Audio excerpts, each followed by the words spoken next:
Hello, welcome to math GB. আমি জসিরউদ্দিন তোমাদেরকে আজকে ম্যাথ ক্লাস করাবো, মাধ্যমিকের ম্যাথ।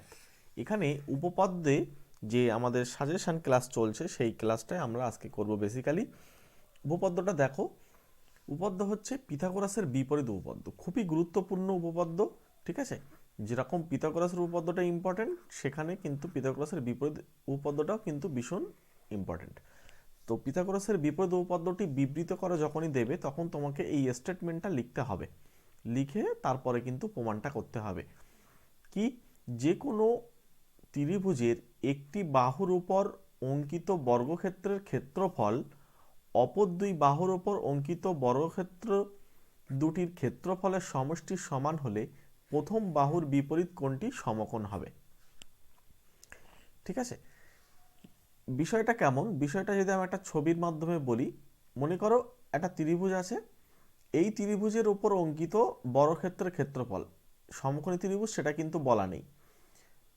যে কোনো একটা বাহুর উপর অঙ্কিত বর্গক্ষেত্রের ক্ষেত্রফল অপর দুই বাহুর উপর অঙ্কিত বর্গক্ষেত্রের ক্ষেত্রফল যদি এই দুজনের ক্ষেত্রফলের যোগফল বা সমষ্টি যদি এই তৃতীয় বাহু বা এটার উপরে যদি সমান হয় সঙ্গে, তাহলে আমরা বলতে পারবো যে এই বাহুর বিপরীত যে কোণ থাকবে সেটা সমকোণ হবে। এটা হলো স্টেটমেন্ট।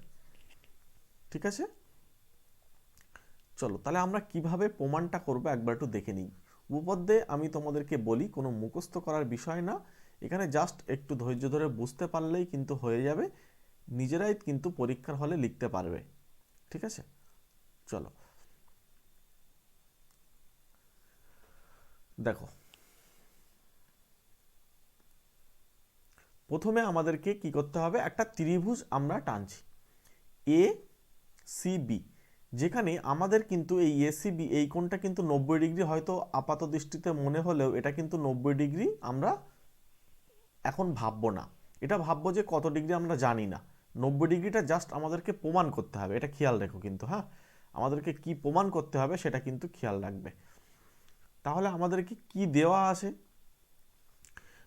প্রথমে হচ্ছে প্রদত্ত, যেটা দেওয়া থাকে সেটাকে আমরা প্রদত্ত বলি। এবিসি ত্রিভুজের এবি বাহুর ওপর অঙ্কিত বর্গক্ষেত্রের ক্ষেত্রফল বিসি ও এসি বাহুর ওপর অঙ্কিত বর্গক্ষেত্রের দুটির ক্ষেত্রফলের সমষ্টির সমান। অর্থাৎ আমরা বলতে পারবো এই ত্রিভুজের মানে এবি এর উপরে অঙ্কিত ক্ষেত্রফল মানে কি এবি স্কোয়ার, সেটার সঙ্গে এসি অর্থাৎ এসি মানে এই বাহু তার উপর অঙ্কিত বর্গক্ষেত্রের ক্ষেত্রফল প্লাস বিসি তার উপরে অঙ্কিত বর্গক্ষেত্রের ক্ষেত্রফলের সমষ্টির সমান। এটা আমাদের কিন্তু একটা বলা আছে। এখন আমি কি করব, বা আমাকে কি প্রমাণ করতে হবে, প্রমাণটা করতে হবে অ্যাঙ্গেল এসিবি হচ্ছে 90 ডিগ্রি বা এক সমকোণ, কিন্তু এটা আমাকে প্রমাণ করতে হবে। ওকে, এবার আমি কি করব, অঙ্কন করছি। অঙ্কনটা কিভাবে হবে, যে সিবি সিবি মানে সি থেকে বি পর্যন্ত যতটা ডিস্টেন্স, আমি সেই ডিস্টেন্স নিয়েই কিন্তু এখানে এফ ই এফ থেকে ই পর্যন্ত সেম ডিস্টেন্সটাই নিয়ে কিন্তু এখান থেকে আমি কেটে নিলাম। ওকে, একই ডিস্টেন্সটাকে। এরপরে আমরা কি করছি, আচ্ছা এবার এবার ইএফ ইএফ এর বাহুর ওপর এফ বিন্দুতে আমরা লম্ব অঙ্কন করব, অর্থাৎ এই বিন্দুতে এইটা কিন্তু আমাদের 90 ডিগ্রি কোণ করে নেব। এইটা কিন্তু খেয়াল রেখো, এটা 90 ডিগ্রি কোণ আমরা করে নেব। এই ত্রিভুজটা যে 90 ডিগ্রি সেটা আমরা জানি না, কিন্তু এটা আমাদের কাছে জানা, এটা হচ্ছে 90 ডিগ্রি কোণ। ওকে, এবার আমরা কি করব, যে সেই লম্ব থেকে সিএ দৈর্ঘ্য অর্থাৎ সিএ বাহুর যে সমান সিএ বাহু বা এই এসি বাহু যেটা, এই দৈর্ঘ্যটাকে কেটে নেব। এই দৈর্ঘ্যটা কেটে নিয়ে আমরা এই এফ বিন্দুর উপরে এই দৈর্ঘ্যটা বসিয়ে দেবো। তাহলে আমাদের একটা 90 ডিগ্রি কোণ তৈরি হলো, সঙ্গে এটা একটা বাহু, সেম বাহু সেটা হচ্ছে সিএ বাহুর উপরে কেটে নিলাম, নিয়ে এখানে বসিয়ে দিলাম। ওকে, এবার আমরা কি করব, ডি আর ই কিন্তু আমরা এবারে জুড়ে দেব, ডি আর ই কিন্তু আমরা জুড়ে দেব বা যোগ করে দেব। ঠিক আছে, ডি ও ই বিন্দুতে আমরা যোগ করে দিলাম। এবার এইটা যেহেতু আমাদের কাছে কিন্তু একটা সমকোণী ত্রিভুজ, তাই না, তাহলে সমকোণী ত্রিভুজ মানে আমরা পিথাগোরাসের উপপাদ্যটা কিন্তু এখানে অ্যাপ্লাই করতে পারবো। তাহলে সেই পিথাগোরাসের উপপাদ্যটা কি অ্যাপ্লাই করলে কি হবে, সেটা আমাদের কিন্তু আসবে যে ডি ই তার square is equals to F E তাকে ঘিরে দিয়ে স্কোয়ার আর হচ্ছে এফ ডি তার স্কোয়ার। এটা আমরা লিখতে পারি। আমি সেটাই কিন্তু এখানে তোমাদের লিখলাম। আর এর আগে আমরা একটা জিনিস এখানে দেখো, এটা এটা আমরা পরে এটা ইউজ করবো এটা, হ্যাঁ। এবার দেখো আমাদের প্রদত্ত যেটা ছিল সেটা আমরা লিখলাম প্রদত্তে, হ্যাঁ। লেখার পরে এই এসি যে জায়গাটা, আমরা এসির জায়গাটায় ই এফ লিখতে পারি। তাহলে যেহেতু আমরা একই মাপ কেটেছিলাম, সুতরাং আমরা এখন ইএফ লিখতে পারবো।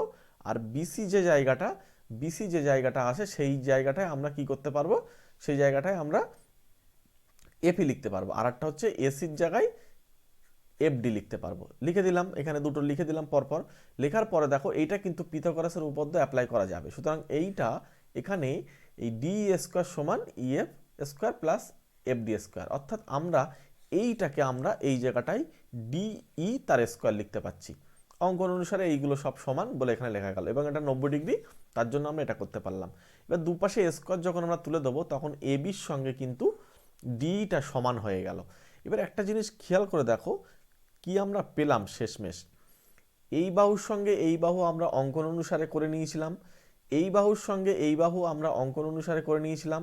এখন আমরা প্রমাণ করতে পারলাম যে এই বাহু আর এই বাহু এরা সেম বাহু, ঠিক আছে, এই বাহুটাও সেম বাহু।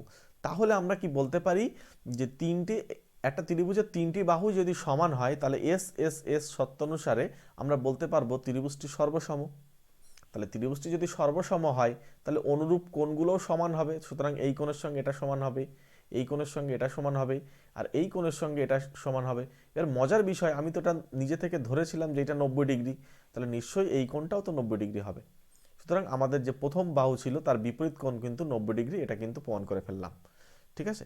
সুতরাং এটা কিন্তু আমাদের প্রমাণ হয়ে গেল অ্যাঙ্গেল এসিবি যেহেতু 90 ডিগ্রি, সুতরাং অ্যাঙ্গেল ডিইএফ সেটাও 90 ডিগ্রি হবে বা এক সমকোণ হবে। এটাই কিন্তু প্রমাণিত। পরীক্ষায় আসলে 5 নাম্বার দেওয়া হয় এই উপপাদ্যটাতে। খুবই সহজ একটা উপপাদ্য, কিছুই নেই, জাস্ট দুই একবার প্র্যাকটিস করবে হয়ে যাবে, ঠিক আছে। এরপরে যদি তোমাদের কোথাও কোনো অসুবিধা হয় অবশ্যই আমাকে কমেন্ট বক্সে জানাবে, আমি তোমাদেরকে পরে দরকারে আবার হেল্প করে দেবো। এবং তোমরা এরপরে কোন অঙ্ক তোমাদের করালে বা কোন চ্যাপ্টার থেকে অঙ্ক করালে তোমাদের সুবিধা হয় সেটাও আমাকে জানিও, এবং ক্লাসটা একটা লাইক করে দিও। এবং চ্যানেলে যারা নতুন তারা অবশ্যই সাবস্ক্রাইব করে রাখো। আমাদের আগামী দিনে ক্লাস 11-12 যারা সায়েন্স নিয়ে পড়বে তাদের জন্যও কিন্তু এখানে চ্যানেলে ম্যাথ করা হয়, ওকে। এবং চাইলে তোমরা অফলাইন ও অনলাইন ব্যাচ আমার সঙ্গে পড়তে পারো। এই কন্ট্যাক্ট নাম্বারে তোমরা যোগাযোগ করবে, ঠিক আছে। কন্ট্যাক্ট নাম্বারটা আমি দিয়ে দিলাম,